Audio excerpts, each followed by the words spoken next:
こんにちは、粟田洋介です。今回の動画は自由に生きるっていう話をしたいと思います。最近気づいたんですが、自由に絵を描くことも自由に生きることもその方法っていうのは根本同じなんだなっていうことです。このチャンネルで私はもういいよってぐらいお話ししてることなんですけど、私は8年間ぐらいの長いスランプに陥っていて、それを乗り越えた時はあのスランプが嘘だったかのように本当に気持ちが軽くなって自由に好きなように絵を描けるようになりました。そしてその作品一つ一つを私は満足して、まるで悟りを開いたかのような気分になっていました。私は悟りっていうものが何だかわからないので、自由に好きなように絵が描けるようになったってことが果たして何だったのかわからないんですが、そんなことはどうでもよくて、本当に表現する自由っていうものを感じました。そして私は現実の世界では 100% の自由を手にすることはできないけど、私は 100% の自由をアートで表現するんだ。そう言って創作活動を続けてきました。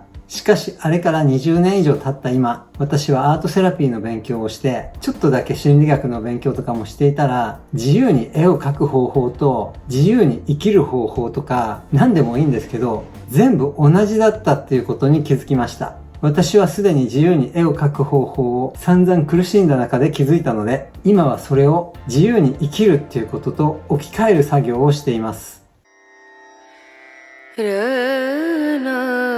前置きが長くなりましたが、今回は自由に好きなように絵を描く方法、そしてそれを自由に生きる方法と置き換える、そういったお話を私が自由に好きなようにお話ししたいと思います。そんなわけで今回台本とか全然作ってないんですけど、例えば失敗するときはするっていうこととか、聞こえてくる声とか、境界線とか、答えは自分で決めるっていうこととか、愛と自由とか、このリストもなんかバラバラなので、ちょっとまとめてお話ししたいと思います。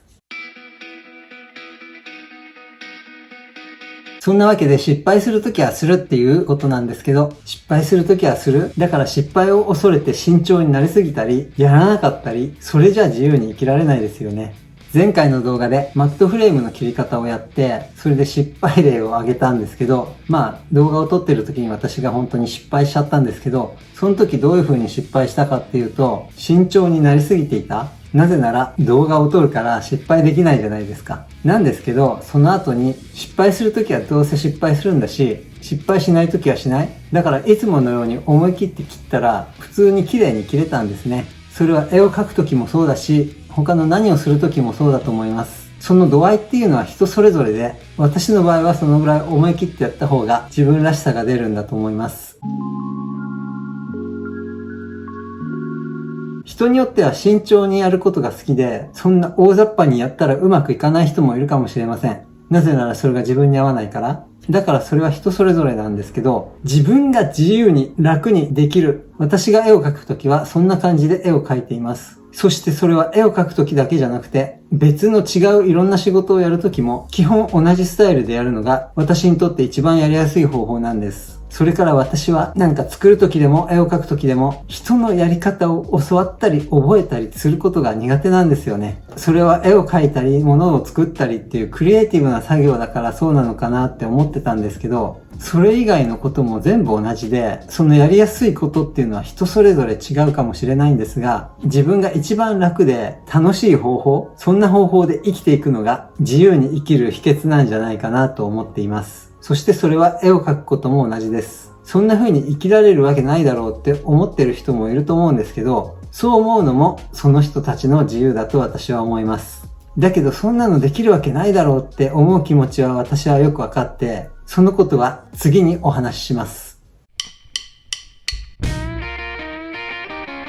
この間、猫から学んだ5つのことという動画でお話ししたんですが、多分多くの人が聞こえてくる声っていうのがあると思います。実際に声が聞こえるわけじゃないんだけど、自分にこれは間違えてるとか正しいとかっていうことを教えてくれる声です。それは声である必要はなくて、そう思うとか、罪悪感があるとか、こうしなければならない、ああしなければならない、何々しなければならないってやつですね。そういったことっていうのは自分の本心を抑え込んでしまいます。例えば自分が心底楽しいこと、絵を描くことでもいいし、それ以外のいろんなこと、それをそんなのくだらないとか、あとはちょっとリラックスしていると時間がもったいないとか、あとなんかうまくいってもその程度じゃまだまだだとか、何者かにならなければならないとか、もっと努力しなければならない。のんびりリラックスなんかしている暇があったら、もっと生産的なことをやらなければならない。みたいなこともあるかもしれません。リラックスするっていうのは生産性を上げるんですよね。例えば仕事中にスマホを見ているとか、居眠りをしているとか、そうすると、そんなことしてないで起きて仕事をしろ。スマホなんか見てないでずーっと仕事をし続けろ。みたいな風に思う方もいらっしゃるかもしれませんが、ちょっとスマホを見る。スマホじゃなくてもいいけど、ちょっと気分転換をするっていうことで、仕事の効率ってすごく高くなったりします。また、居眠りをすることによって、というか、居眠りをしないことによって、こういうふうに仕事をしようって、それで何時間も経ってるんだったら、10分でもいいから、ガーンって居眠りして、それでパッて頭がシャキッとして、それで仕事をすれば、仕事なんてすぐ終わっちゃうこともあるんですよね。まあそういうのは例えの一つに過ぎないんですけど、何が言いたいかっていうと、その罪悪感とか、なんだとかっていう、その何々しなければならない、何々してはならないっていうのは、必ずしも正しいとは限らないんですよね。そしてそれは、どこかで聞いた誰かの声だったりするわけです。例えば子供の時に親に言われたこととか、先生に言われたこととか、大人になってからでもなんか別の人から言われたこととか、ネットで見たこととか、テレビで見たこととか、ラジオで聞いたこととか、偉い人が言ったこととか、なんだかいろいろあると思うんですけど、それは誰かの答えに過ぎないんですよね。アート作品を作ることで私は気づいたことがあるんですけど、どんな作品を作るとか、その答えっていうのは、もうすでに自分が知ってるんですよね。そしてそれを表現するだけなんです。個性っていうのは誰から教わることでもなくて、自分がもう答えをすでに知ってるんです。その答えっていうのは作品作りの答えだけじゃなくて、自分が生きる上での正解っていうのは自分の中に答えがあるんです。そしてみんなその答えっていうのはすでに知ってるんです。だけどその周りの情報だとかなんだとかっていうのが、その答えを見えなくしちゃったりするわけです。見えてたとしても混乱するんです。だから、こうしなければならない、ああしなければならない、こうしてはならない、ああしてはならない。そんな声が聞こえてきたら、それは本当に自分の声かっていうことを確認して、本当の自分の中にある答えに正直に向き合って、誰かの答えではなく、答えは自分で決める。それが自由に生きることなんだと私は思います。人を傷つけたり、自分勝手にすることだけが自由じゃないと私は思っています。だけど迷惑だなとか思ったり、嫌だなとかって思うのは、その人がやってる行為が嫌なだけで、その人の存在自体を私は否定する気はないし、そういう人たちにはそういう人たちの事情があって、苦しい思いをしているからこそ、人に迷惑かけたり、もしくは迷惑かけていることにすら気づかない、そんな余裕もないほど辛い思いをしているのかもしれません。そしてその辛い思いをしているのは理由があって、その人たちはその人たちで大変なんじゃないかなと私は思うんです。それで私は本当立派な人間どころか、まだまだ半人前なので、実際とても難しいことなんですけど、例えば全ての人類を愛して、人間だけじゃなくて動物、それから自然、そういった全てを愛することができれば、多くのことを許すことができるんじゃないかと思うんですよね。ただ、そういった迷惑を被るのは嫌だし、自分の身は自分で守りたいと思っています。だから何をしてもいいってわけじゃなくて、なんかされたら私は対処します。やられっぱなしで生きてるなんて自由じゃないですからね。